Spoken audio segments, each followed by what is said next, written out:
What is going on, everyone? I'm Sir James from Gamerfuzion.com, and today I'm here to give you my review for Rain, which is a Sony exclusive.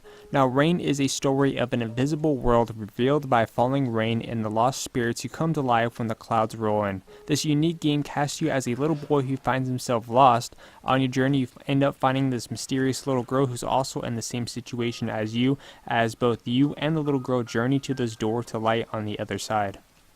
As for the graphics, the overall graphics within Rain are also really good. I really like the visual details in terms of the structures, the street, and of course the different places that you visit within Rain as you travel and making your way to the Door of Light. I also really like the fact that when your character's out in the actual rainfall, you see the outline of your character, due to the main important aspect of the game is that the rainfall is telling the story and thus revealing the character when your character's out in the open, and also that the actual music within the game is providing an emotional tone within the game. So you have the rain telling the story and the music providing emotion within the game. With those two aspects combined, and of course the visual quality within the game, you really have this really nice and unique gameplay style.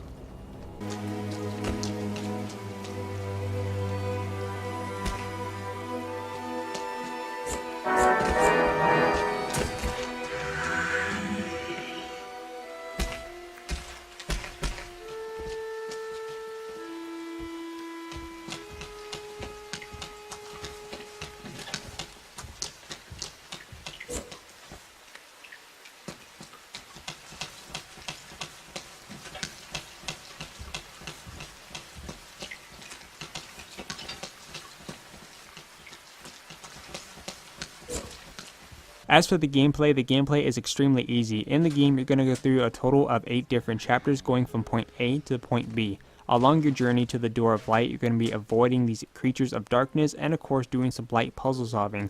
Now what's really cool is that, as I stated, the rain is telling the story, so when your character's out in the actual rainfall, you could see your character on screen. However, when your character's within tunnels or under balconies to where the rainfall is not getting to, your character is going to turn invisible, thus hiding you from these creatures of darkness. Now there's another known creature called the Unknown, which is the much more bigger creature who's always going to be coming after you and the little girl. He's pretty much the main creature in charge because that is his world and he's coming after you. Now there's no way to fight off these creatures. It's pretty much a one-hit knockout, so if you get hit by these creatures, you're going to pretty much be consumed into the darkness, thus meaning you have to start over from the latest checkpoint, which this game does have a really good checkpoint system. Now in terms of the puzzle solving is really simple. You may have to end up searching for a key, but when you find the key, these creatures appear. So now where you have to somehow distract these creatures and of course get the key to open the gate so you and the little girl could progress. There'll be another segment to where you and the little girl have to perform teamwork, to where you have to lower down some balconies, or where you have to lift the little girl up to the higher ledges that she could knock down the ladder for you to progress further into the game.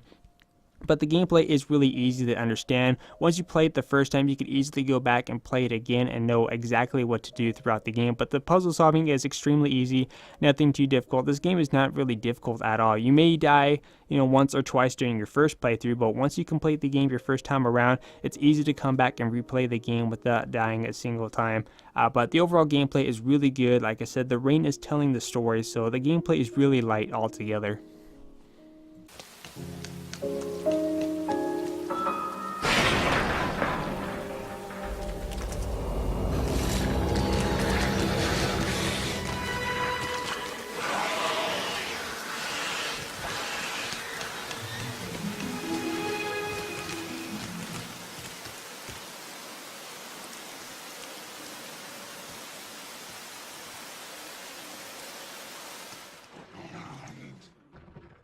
As for the sound, how's the overall sound within the game? And I gotta say, the sound is great, especially the in-game soundtrack, due to the fact that the music for Rain is to provide an emotional tone throughout the game. However, does it really provide that emotional tone? I would say yes, especially with the rain providing the visual aspect in terms of the game, while the music providing the emotional tone. Those two combinations together fit really well within the game, where it was just really enjoyable to listen to. The music is really peaceful, especially within a couple moments. You may have a teardrop moment, especially towards the end, but with both combinations such as that, it was really nice and enjoyable and a unique experience to go through in a game like this.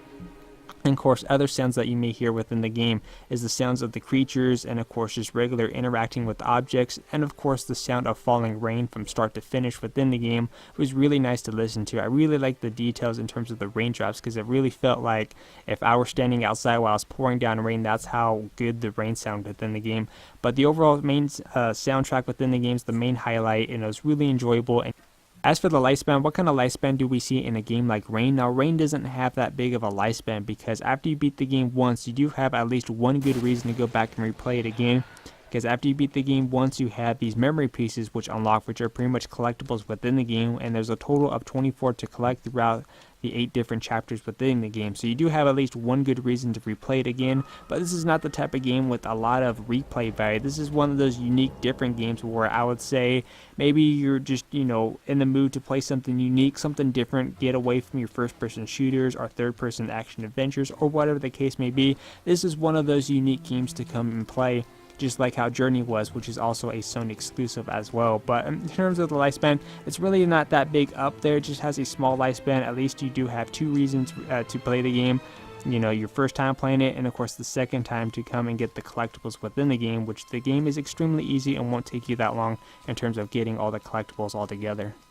As for the end of beta, was there anything new here? Was this something that we already seen before? In terms of storytelling, the rainfall telling the actual story throughout the game was quite unique and something I haven't experienced in a game like this. At the same time, throughout my playthrough with this game, the other game that crossed my mind was Journey, because both Journey and Rain are very similar to each other, because they both have characters in which do not talk. They're going from, a specific path from point A to point B. They have a destination to get to, such as Journey was making their way to on top of this high mountain, while in Rain you're making your way to the Door to Light. So both games are very similar in a really good way, because they're both quite different in their own ways, their own different settings, like such as Journey is within the desert, while Rain is taking place inside the city. But like I said, I'm seeing that in a good way, not in a bad way of any kind of way. But overall, I'm going to give Rain a 9.5 out of 10. It was nice, it was unique, it was similar to Journey, which was really enjoyable. The rainfall telling the aspect while the music is providing an emotional tone throughout the game was also really enjoyable as well. But like I said, a 9.5 out of 10. If you guys would like to see my complete walkthrough, you guys can check the link down below. Anyways, I'm Sir James from Gamerfuzion, and remember, Gamerfuzion empowers your gaming.